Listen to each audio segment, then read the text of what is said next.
So number 24 is kind of a tricky question, and I want to show it two different ways, and whatever way you like more, you can do.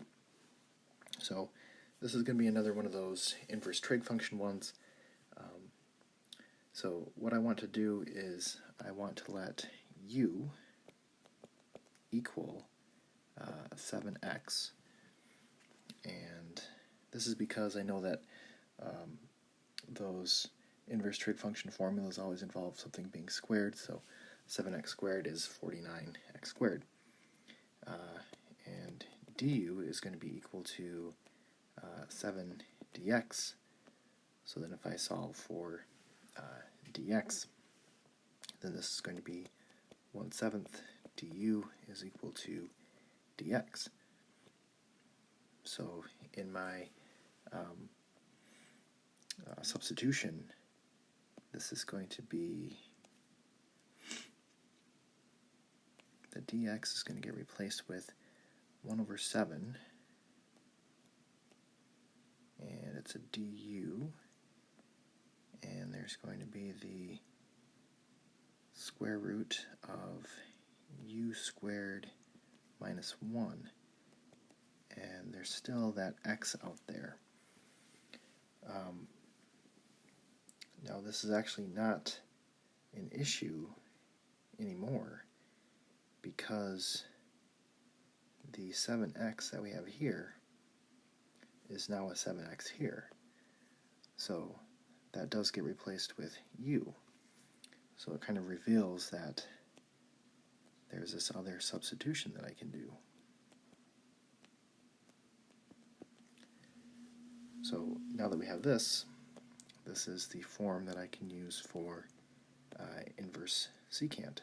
So it's 1/1 secant inverse u/1 plus c, which will be secant inverse of 7x plus c. So that'll be our answer. Again, the difficult thing about this one is the fact that we kind of had to do two different rounds of substitution, because we have this extra x here that we need to deal with, and we had to deal with it later than instead of right at the very beginning. So let me actually show how to do this a slightly different way. Again, it all has to do with that x there. So I'm going to let u equal 7x. I'm going to let du equal 7 dx. And in order to get this to work, so like again, I want to have only u's and a du in the problem, but I have that extra x there that's bothering me. So if it were a 7x, that would be great, because then I could just replace it with u right away. But I can't just put a 7 right here without doing something to keep it legal, and that would be also putting a 7 on the top.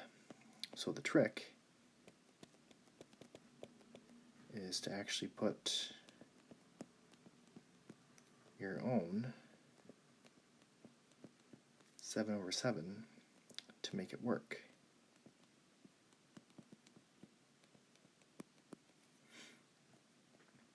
So it's going to be 7/7x square root of 49x squared minus 1 dx, which the 7 and dx on top just becomes a 1 du, or just a du.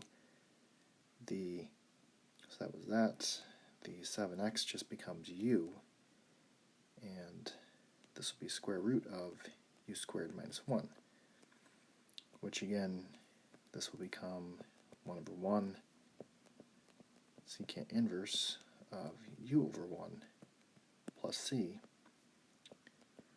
which is secant inverse of 7x plus c.